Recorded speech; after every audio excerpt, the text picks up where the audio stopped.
Hello students, എല്ലാവരും സുഖമായിട്ടിരിക്കുന്നു എന്ന് വിചാരിക്കുന്നു.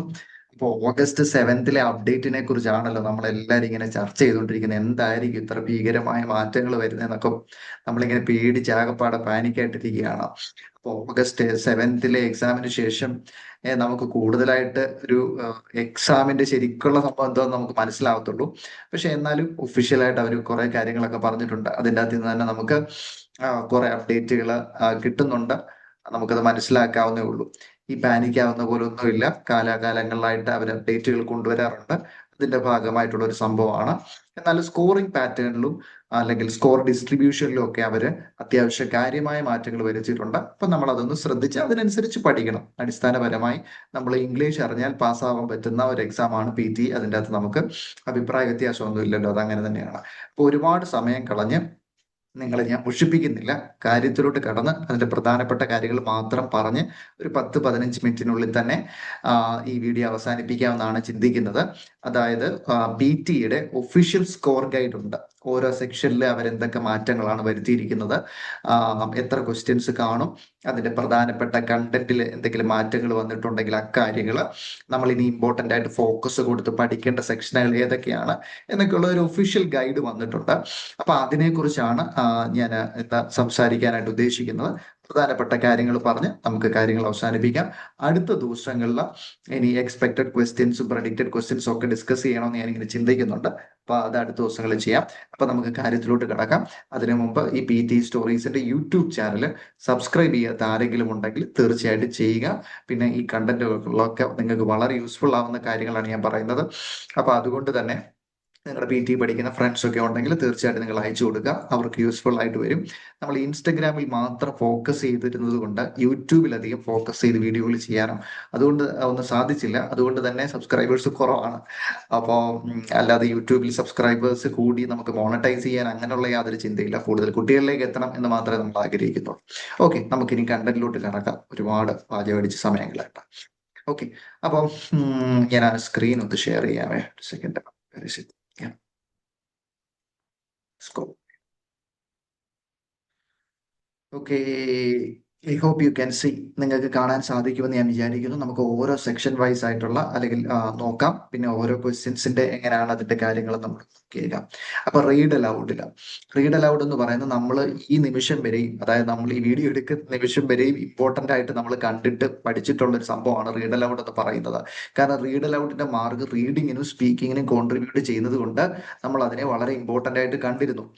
പക്ഷെ ഇപ്പോൾ അവർ പറയുന്നത്, നിങ്ങൾ നോക്കിയ റീഡ് അലൗഡിന് 6-7 ക്വസ്റ്റ്യൻസ് തന്നെ ചോദിക്കും. സ്പീക്കിങ്ങിന് മാത്രമേ ഇനി മുതൽ ഓഗസ്റ്റ് 7th ശേഷം സ്പീക്കിങ്ങിന് മാത്രമേ മാർക്കുള്ളൂ. അപ്പൊ റീഡ് അലൗഡിന്റെ പ്രാധാന്യം ഒരു പൊടിക്ക് കുറഞ്ഞിട്ടുണ്ട് എന്ന് വേണം നമ്മൾ മനസ്സിലാക്കാനായിട്ട്. അതായത് നേരത്തെ ഒരു ആവറേജ് ഒരു 30-33 മാർക്കൊക്കെ ഉണ്ടായിരുന്നെങ്കിൽ ഇനിയിപ്പോ അത്രയൊന്നും വരത്തില്ല.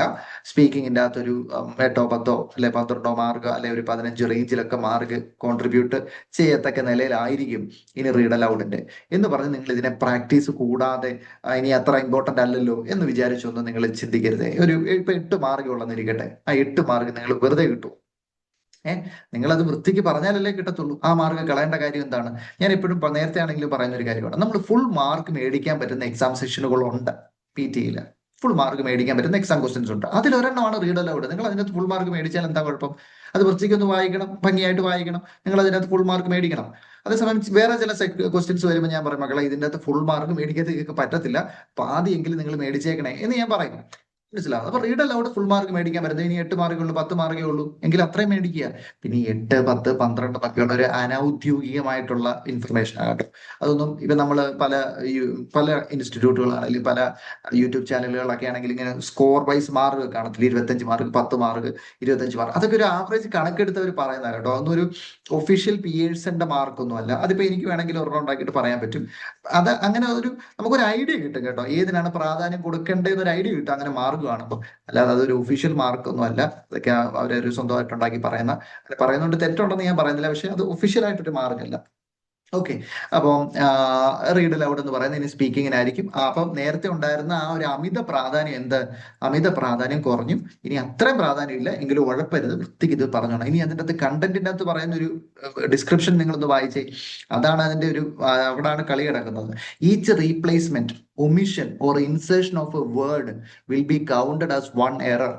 മനസ്സിലായോ? ഏതെങ്കിലും ഒരു വേർഡ് റീഡ് അലൗഡിന്റെ നിങ്ങൾ റീപ്ലേസ് ചെയ്യുക, അതായത് ഒരു വാക്കിനെ മാറ്റി വേറൊരു വാക്കായിട്ട് വായിക്കുവോ, അല്ലെങ്കിൽ ഏതെങ്കിലും ഒരു വേർഡ് വിട്ട് വായിക്കുവോ, അല്ലെങ്കിൽ അത് വായിക്കാതെ പോവോ, അല്ലെങ്കിൽ ഏതെങ്കിലും ആവശ്യമില്ലാത്തൊരു വാക്ക് നിങ്ങൾ ഇൻസേർട്ട് ചെയ്യുവോ, ആവശ്യമില്ലാത്തൊരു വാക്ക് ആഡ് ചെയ്യുകയോ ചെയ്താൽ അത് എററായിട്ട് കണക്കാക്കും, അത് നിങ്ങളുടെ മാർക്കിനെ ബാധിക്കും എന്നാ പറയുന്നത്.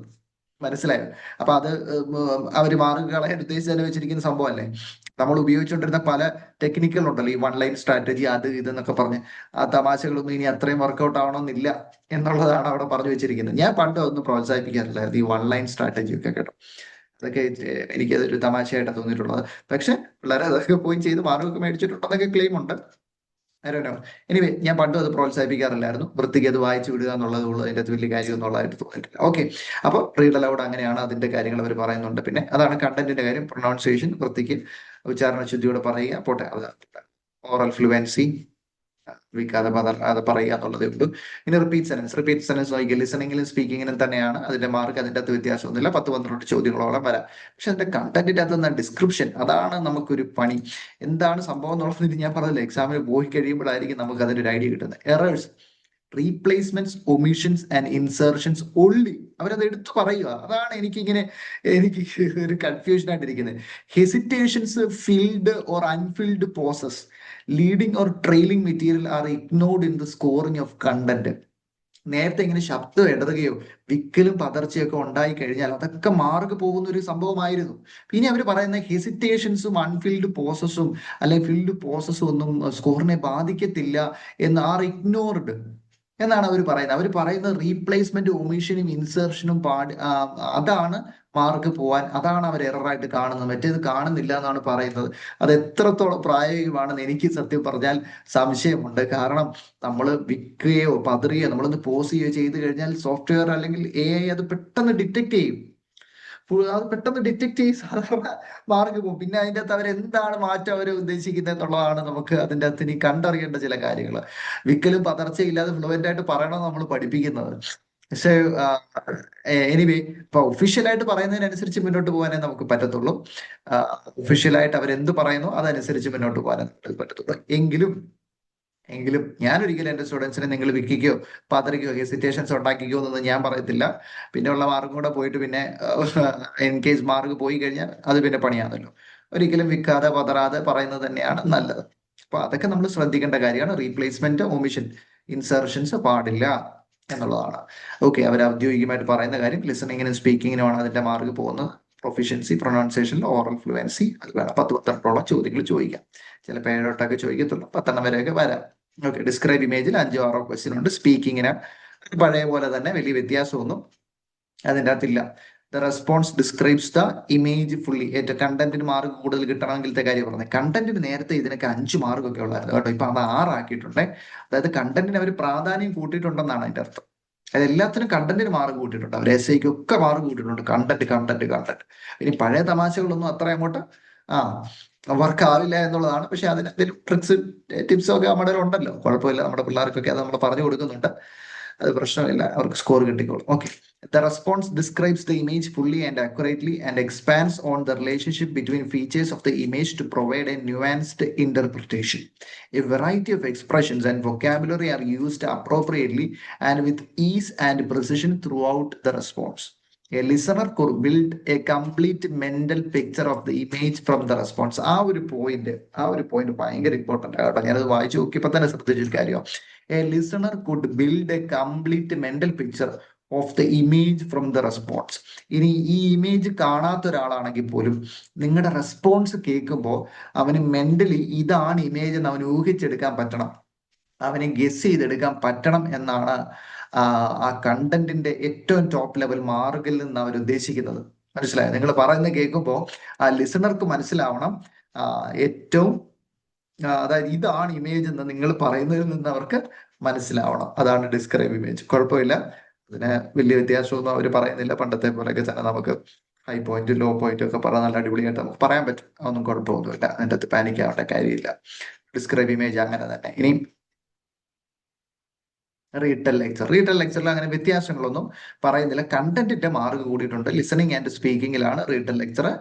അത് കണ്ടന്റിന് മാർക്ക് കൂടിയിട്ടുണ്ട്. Response is clear, accurate and demonstrates full comprehension of the lecture by paraphrasing the main idea seamlessly in own words. അതായത് അതേ വാക്കുകൾ പറയാതെ പാരാഫ്രൈസ് ചെയ്ത് പറയണം. And expanding on important points with specificity, a variety of expressions and അതൊക്കെ നേരത്തെ തന്നെ ഉള്ള കാര്യങ്ങളാണ് കേട്ടോ. അതിൻ്റെ അകത്തൊന്നും വലിയ മാറ്റങ്ങളൊന്നും കാര്യമായിട്ടൊന്നുമില്ല. The ideas in the response are well connected and organised in a logical sequence. Connect ചെയ്ത് കണക്ടേഴ്സ് ഉപയോഗിച്ച് നമ്മൾ പറയണമെന്നുള്ളതൊക്കെ നമ്മൾ പഠിപ്പിക്കുന്ന കാര്യങ്ങളാണ്. കണക്ടേഴ്സ് ഉപയോഗിച്ച്, കണക്റ്റീവ് ഡിവൈസസ് ഉപയോഗിച്ച് നിങ്ങൾ പറയണം, അല്ലെങ്കിൽ അങ്ങനെ പറയാൻ ശ്രമിക്കണം. എന്നാലേ ഒരു ഫ്ലോ കിട്ടത്തുള്ളൂ. The response flows well and is easy to follow. The response flows well and is easy to follow.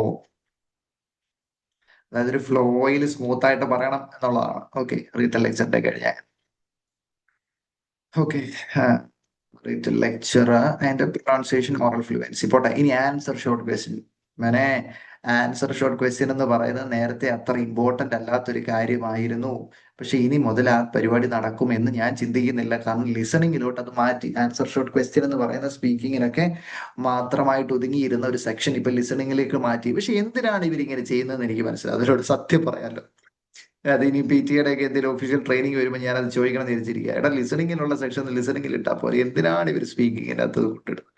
എന്ത് സുഖമാണ് ഇവർക്ക് ഇതിൻ്റെ അകത്ത് കിട്ടുന്നത്? എനിക്കറിയത്തില്ല. I don't know. പിള്ളേരെ ചുമ്മാ കുറെ കുഴപ്പിക്കാനായിട്ട്. അപ്പം ആൻസർ ഷോർട്ട് ക്വസ്റ്റ്യൻ ഇനി മുതൽ വളരെ ഇമ്പോർട്ടന്റ് ആയിട്ടൊരു സംഭവമാണ്. അപ്പോൾ അതുകൊണ്ട് നിങ്ങളത് വൃത്തിക്ക് ചെയ്യണം. അതായത് പ്രാക്ടീസ് ചെയ്യണം കേട്ടോ. അതിന്റെ നമ്മൾ മൈൻഡ് ചെയ്തിരുന്ന സെക്ഷൻസ് അല്ല. ആൻസർ ഷോർട്ട് ക്വസ്റ്റ്യൻ നമ്മൾ തുറത്തു പോലും ഇല്ലായിരുന്നു. അത് കല്ലി വലിയ ദിവസം ഇട്ടിരുന്ന കേസാണ്. പക്ഷെ ഇനി മുതൽ ആൻസർ ഷോർട്ട് ക്വസ്റ്റ്യൻ നിങ്ങൾ ശ്രദ്ധിക്കണം. ഓഗസ്റ്റ് 7 ശേഷം. ഓക്കെ, സമ്മറൈസ് ഗ്രൂപ്പ് ഡിസ്കഷൻ, അതാണ് പുതിയതായിട്ട് വന്നിരിക്കുന്ന ഒരു സംഭവം. സമ്മറൈസ് ഗ്രൂപ്പ് ഡിസ്കഷനെ കുറിച്ച് ഒരു വീഡിയോ ഞാൻ ഡീറ്റെയിൽ ആയിട്ട് ചെയ്തിട്ടുണ്ടല്ലോ. അവരുടെ ഒഫീഷ്യൽ ഗൈഡിൽ നിന്നുള്ള കാര്യങ്ങളും എങ്ങനെയാണ് നോട്ട്സ് എടുക്കുന്നത് എന്നുള്ള കാര്യങ്ങളൊക്കെ ഞാനത് ഡീറ്റെയിൽ ആയിട്ട് ഇട്ടിട്ടുണ്ടല്ലോ. നിങ്ങൾ അത് നോക്കിക്കഴിഞ്ഞാൽ അല്പം കൂടെ വ്യക്തമായിട്ട് മനസ്സിലാവും. അതിന്റെ ആ ടെംപ്ലേറ്റ് കൃത്യമായിട്ട് ഞാൻ അത് ഡീറ്റെയിൽ ആയിട്ട് പറഞ്ഞിട്ടില്ലെന്നേ ഉള്ളൂ. ടെംപ്ലേറ്റ്സ് ഞാൻ പൊതുവെ ഞാൻ പബ്ലിക്കായിട്ട് അങ്ങനെ ഡിസ്കസ് ചെയ്യാറില്ല. പക്ഷെ ഇൻ ദ ലോങ് റൺ പതുക്കെ ഞാൻ അതിന്റെ എല്ലാ ആൻസറുകളും സാമ്പിൾ ആൻസേഴ്സും എല്ലാം പറയണമെന്ന് തന്നെയാണ് ചിന്തിക്കുന്നത്. കാരണം പലരും എന്നോട് അങ്ങനെ പറയാറുണ്ട്, റിക്വസ്റ്റ് ചെയ്യാറുണ്ട്, സാറേ ടെംപ്ലേറ്റ്സ് ഒക്കെ ഒന്ന് പറഞ്ഞിരുന്നത് നന്നായിരുന്നു എന്ന് പറയാറുണ്ട്. ഓക്കെ, എനിവേ, അപ്പം സമ്മറൈസ് ഗ്രൂപ്പ് ഡിസ്കഷൻ ലിസണിങ്ങിനും സ്പീക്കിങ്ങിനുമാണ് പോകുന്നത്. അതിനെക്കുറിച്ച് ഞാൻ ഡിസ്കസ് ചെയ്തിട്ടുണ്ട്. സംഭവം എന്താണ് അവർ ഉദ്ദേശിക്കുന്ന റെസ്പോൺസ്. അപ്പൊ കണ്ടന്റിന്റെ മാർക്ക് നോക്കി 6 മാർക്ക് ഉണ്ട്. അതായത് കണ്ടന്റിന്റെ പ്രാധാന്യം കൂടുതലാണ്. Response is clear, accurate, and demonstrates full comprehension of the discussion by paraphrasing the main ideas seamlessly in own words. അതായത് കേൾക്കുന്ന പോയിന്റുകൾ സ്വന്തം വാക്കുകളിൽ പറയുക. പാരാഫ്രൈസ് ചെയ്യുക എന്ന് പറഞ്ഞു കഴിഞ്ഞാൽ അതേ വാക്കുകൾ പറയാതെ സ്വന്തം വേർഡ്സിൽ ആ കണ്ടന്റ് പറയാൻ ശ്രമിക്കുക. Response explores relationship between different points of view. പോട്ടെ, expression of a variety of expressions. Vocabulary വേണം, നല്ല വൊക്കാബുലറിയോട് സംസാരിക്കണം.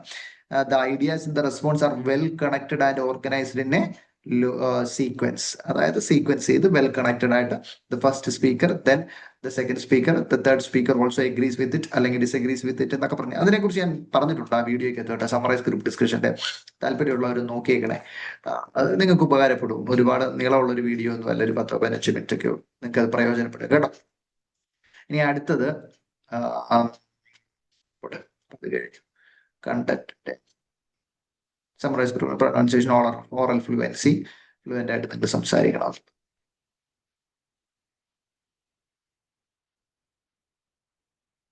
ഓക്കെ. ഇനി റെസ്പോണ്ട് ടു എ സിറ്റുവേഷൻ സ്പീക്കിങ്ങിന് മാത്രമുള്ള ഒരു സംഭവമാണ്. റെസ്പോണ്ട് ടു എ സിറ്റുവേഷൻ എന്ന് പറഞ്ഞാൽ അതിനെക്കുറിച്ചുള്ള വീഡിയോ ഞാൻ ഡീറ്റെയിൽ ആയിട്ട് ചെയ്തിട്ടുണ്ടല്ലോ.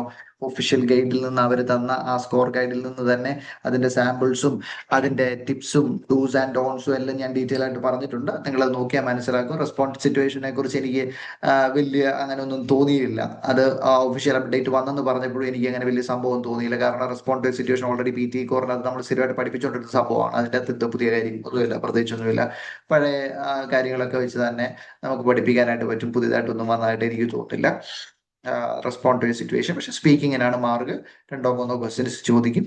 അത് ഇമ്പോർട്ടന്റ് ആണ്, നമ്മളത് പഠിക്കണം. PT കോറിന്റെ അകത്തുണ്ടായിരുന്ന ഒരു സംഭവമാണ് അത്. പക്ഷെ പഠിപ്പിക്കാനൊന്നും വലിയ പ്രയാസമൊന്നുമില്ല. ഈ പുതിയ അപ്ഡേറ്റ് വന്നു എന്ന് പറയുമ്പോൾ നമുക്ക് അധ്യാപകരെ സംബന്ധിച്ചിടത്തോളം അങ്ങനെ ആകെ സമ്മറൈസ് ഗ്രൂപ്പ് ഡിസ്കഷനേ ഉള്ളൂ നമ്മളെ സംബന്ധിച്ചിടത്തോളം പുതിയത്. ബാക്കി ഒന്നും പുതിയതായിട്ട് അങ്ങനെ തോന്നിയൊന്നുമില്ല. ഇനി summarise written text, reading and writing. Summarise written text നേരത്തെയും ഞാൻ ഇമ്പോർട്ടന്റ് ആയിട്ട് തന്നെ പറഞ്ഞിട്ടുള്ള കാര്യമാണ്. പലരും അത് പ്രാധാന്യത്തോടെ കാണാറില്ല. പക്ഷെ റീഡിങ് ആൻഡ് റൈറ്റിംഗിന്റെ അകത്തുള്ളത് എങ്കിലും 2 മൊഡ്യൂൾസിൽ വരുന്ന എല്ലാം ഇമ്പോർട്ടന്റ് ആയിട്ട് നിങ്ങളത് ഓർത്തോ. ഇപ്പൊ ഇത് റീഡിങ്ങും റൈറ്റിംഗിന്റെ അകത്തും വരുന്ന ഒരു സെക്ഷനാണ് സമ്മറൈസ് റിട്ടൺ ടെക്സ്റ്റ് എന്ന് പറയുന്നത്. അത് ഇമ്പോർട്ടന്റ് ആണ്, നിങ്ങളത് പഠിച്ചിരിക്കണം. അത് ഇമ്പോർട്ടന്റ് ആണ്. അപ്പൊ അതിന്റെ ട്രിക്കുകളും ടിപ്പുകളും ഒക്കെ നമ്മൾ പഠിക്കണം. Source text is summarised comprehensively demonstrating full comprehension of the source text. പ്രധാനപ്പെട്ട ഐഡിയകളെല്ലാം ഉൾപ്പെടുത്തിക്കൊണ്ട് കഴിയുമെങ്കിൽ ഒരു കോംപ്ലക്സ് സെനൻസ് ഒക്കെ ഉപയോഗിച്ച് കണക്ട് ചെയ്ത് ഒറ്റ സെനൻസ് അല്ലേ പറ്റത്തുള്ളൂ. വൃത്തിക്ക് എഴുതാൻ പറ്റുവാണെങ്കിൽ ഒരു കോംപ്ലക്സ് സെനൻസ് ഉണ്ടെങ്കിൽ അടിപൊളിയായിരിക്കും. അങ്ങനെയാണെങ്കിൽ ഇപ്പൊ കണ്ടന്റ് 4 മാർക്കാണ്, 4 മാർക്കും കിട്ടും. മനസ്സിലായോ? Summary flows smoothly and make skilled use of appropriate and varied connective devices. Okay, പോട്ടെ.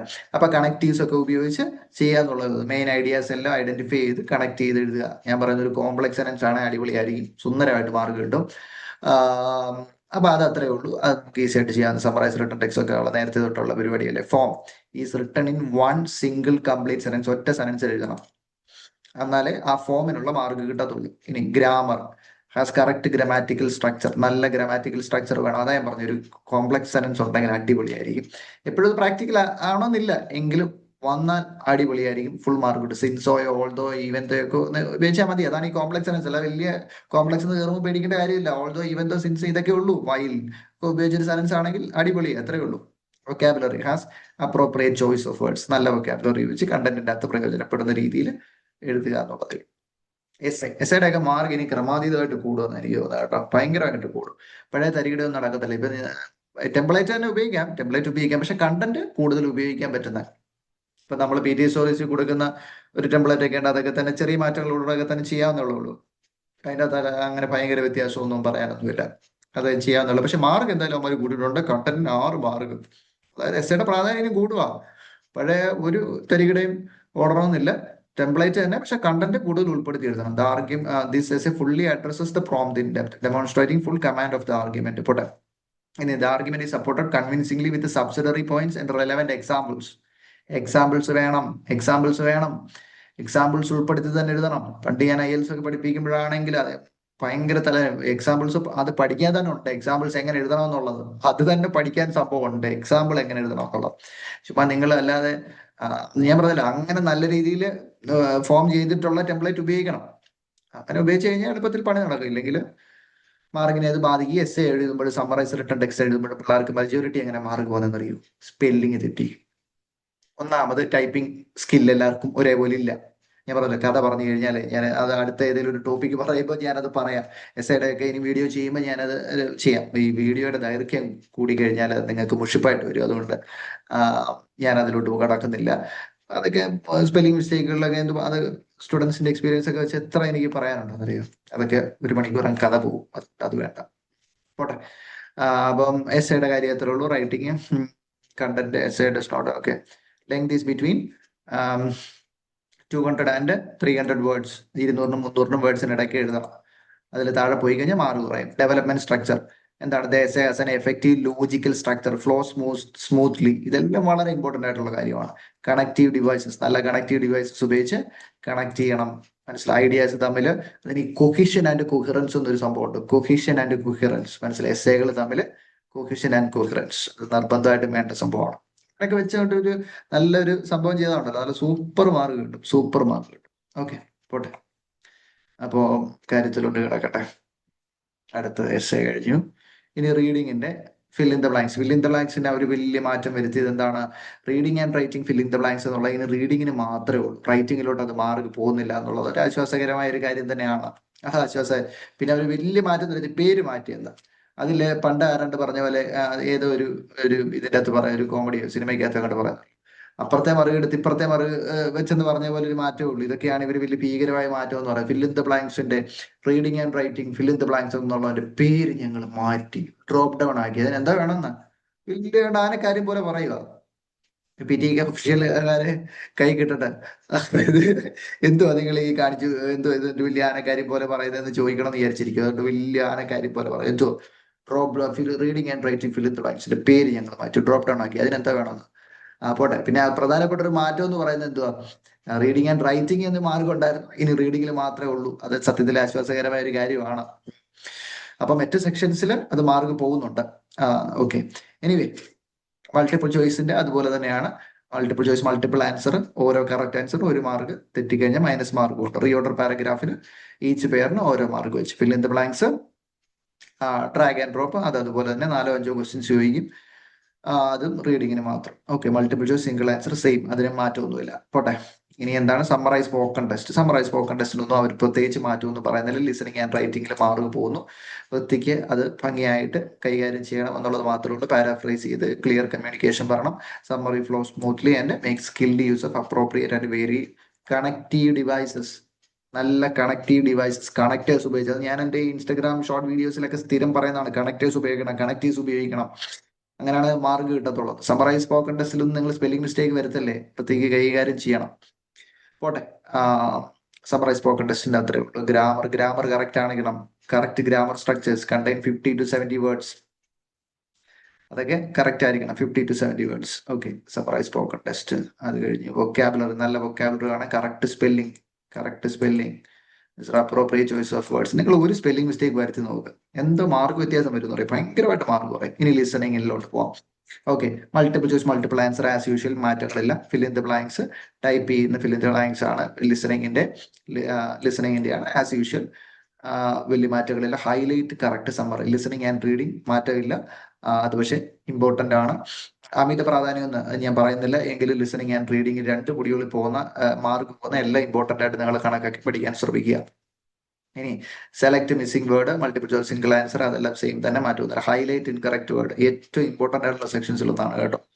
പലരും അത് ഫോക്കസ് ചെയ്ത് പഠിപ്പിക്കാറോ ഒന്നുമില്ല. പക്ഷേ ഹൈലൈറ്റ് ഇൻകറക്റ്റ് വേർഡ് എന്ന് പറയുന്നത് വളരെ ഇമ്പോർട്ടന്റ് ആയിട്ടുള്ള കാര്യമാണ്. അതിൻ്റെ അകത്ത് മാർക്ക് തെറ്റിക്കാനായിട്ട് മാത്രം അവർ കുറെ ട്രാപ്പുകൾ സെറ്റ് ചെയ്ത് വെച്ചിട്ടുണ്ട്. അതിൽ ഞാൻ വീഡിയോസിൽ, ഇൻസ്റ്റ ഷോർട്ട് വീഡിയോസിൽ അത് പറയുന്നുണ്ട്. അത് ലെങ്തി വീഡിയോസ് ചെയ്യണമെന്നുണ്ട്. That I will do in the long run. Highlight incorrect വേർഡ്സിൽ പ്രധാനപ്പെട്ട ട്രാപ്പുകൾ വളരെ ഇമ്പോർട്ടന്റ് ആയിട്ടുള്ള കാര്യമാണ്, അത് ശ്രദ്ധിക്കപ്പെടേണ്ട കാര്യം തന്നെയാണ്. പോട്ടെ. അപ്പം ഹൈലൈറ്റ് ഇൻകറക്റ്റ് വേർഡ് നിങ്ങൾ അങ്ങനെ പറയാം. റൈറ്റ് ഫ്രം ഡിക്റ്റേഷനിൽ എന്താണ് 3-4 ക്വസ്റ്റ്യൻസ് ലിസണിങ് ആൻഡ് റൈറ്റിംഗിൽ മാർക്ക് പോകുന്ന ഏറ്റവും ഇമ്പോർട്ടൻറ്റ് സെക്ഷൻസിൽ ഒരെണ്ണമാണ് ഈ റൈറ്റ് ഫ്രം ഡിക്റ്റേഷൻ എന്ന് പറയുന്നത്. പിന്നെ റൈറ്റ് ഫ്രം ഡിക്റ്റേഷനിൽ മാർക്ക് പോയാൽ തീർന്നു, പിന്നെ തിരിഞ്ഞു പോലും നോക്കണ്ട, മാർക്ക് പോയി. അപ്പൊ അതുകൊണ്ട് ഏറ്റവും ഇമ്പോർട്ടന്റ് ആയിട്ടുള്ള സെക്ഷൻസിൽ ഒന്നാണ് റൈറ്റ് ഫ്രം ഡിക്റ്റേഷൻ. അതിനകത്തൊന്നും അങ്ങനെ ഭീകരമാറ്റമില്ല, പക്ഷെ അത് വളരെ ഇമ്പോർട്ടന്റ് ആണ്. പിന്നെ അതിൻ്റെ അകത്ത് ഈ എക്സ്ട്രാ വേർഡ്സ് ആഡ് ചെയ്യാൻ പറ്റുമോ ഇല്ലയോ, ഞാൻ പറയുന്ന കഴിവത് നിങ്ങൾ ആഡ് ചെയ്യരുത്. ചിലർ പറയും 2-3 ആഡ് ചെയ്താലും കുഴപ്പമില്ല. ഞാനത് 2-3 പോലും പ്രോത്സാഹിപ്പിക്കാറില്ല. പിന്നെ ചെയ്യുന്നവർ ചെയ്യട്ടെ എന്നുള്ളതേ ഉള്ളൂ. അല്ലാതെ ഞാനത്, കാരണം ഒഫീഷ്യലി അവരെന്തെങ്കിലും ഇതിനകത്ത് പറഞ്ഞിട്ടുണ്ടോ റൈറ്റ് ഫ്രം ഡിക്റ്റേഷൻ്റെ അകത്ത് നിങ്ങൾക്ക് എക്സ്ട്രാ വേർഡ് ആഡ് ചെയ്യാൻ പറ്റത്തില്ല, പറ്റും, എന്തെങ്കിലും അവർ പറഞ്ഞിട്ടുണ്ടോ? ഒന്നുമില്ല. അവർ ഒഫീഷ്യലി ഇതൊന്നും പറയത്തൊന്നുമില്ല. മനസ്സിലാകുന്നുണ്ടോ?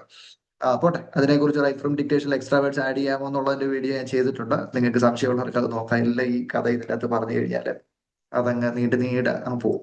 അപ്പം August 7th ശേഷം എക്സാം എഴുതുന്നവർ ഈ കാര്യങ്ങളൊക്കെ ഒന്ന് ശ്രദ്ധിക്കുക. ഈ 2 മൊഡ്യൂൾസിലും പോകുന്ന സെക്ഷൻസ് കൂടുതൽ ഫോക്കസ് ചെയ്ത് പഠിക്കുക. ചെറിയ മാറ്റങ്ങളൊക്കെ വന്നിട്ടുണ്ട്. അപ്പം അത് നിങ്ങൾ പാനിക്കായി പേടിച്ച് അങ്ങനെ പോകേണ്ട കാര്യമൊന്നുമില്ല. ഇതൊക്കെ കാലാകാലങ്ങളിലായിട്ട് വരുന്നതാണ്. എങ്കിലും PTAയുടെ ഔദ്യോഗികമായ വന്നങ്ങളിൽ ഏറ്റവും കൂടുതൽ മാറ്റം വരുത്തിയ ഇത്തവണയാണെന്നാണ് ഞാനും ചിന്തിക്കുന്നത് കേട്ടോ. ഈ പാനിക് ആക്കുന്ന പോലൊന്നുമില്ല. എങ്കിലും ഈ 1-2 കാര്യങ്ങളിൽ അവർ പറഞ്ഞതിൻ്റെ അകത്ത് ഇതൊക്കെ നമ്മൾ എക്സാമിന് ശേഷം മാത്രമായിരിക്കും കൂടുതൽ നമുക്ക് അറിയാൻ പറ്റുക. ഈ വിക്കലിനും പതർച്ചയ്ക്കും ഒന്നും വലിയ മാർക്ക് പോയില്ല റീഡ് അലൗഡ് എന്ന് റിപ്പീറ്റ് സെൻസിനും അവർ ഒഫീഷ്യലി പറയുന്നത്.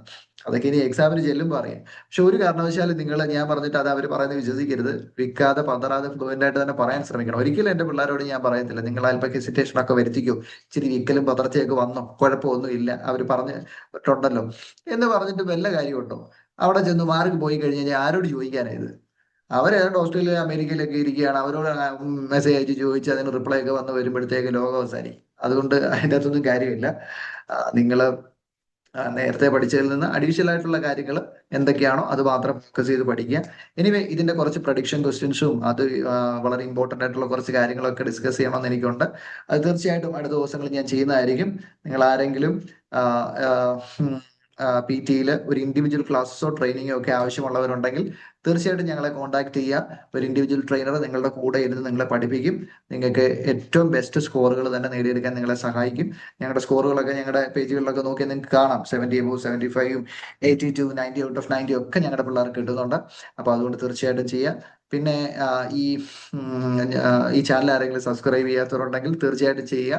നിങ്ങൾക്ക് വളരെ യൂസ്ഫുൾ ആയിട്ട് വരും. തൽക്കാലത്തേക്ക് ഈ വീഡിയോ ഞാൻ വൈൻഡപ്പ് ചെയ്യുന്നു. അടുത്ത ദിവസങ്ങളിൽ കൂടുതൽ ഇമ്പോർട്ടൻ്റ് ആയിട്ടുള്ള കണ്ടന്റുകളായിട്ട് വരാം. Thank you.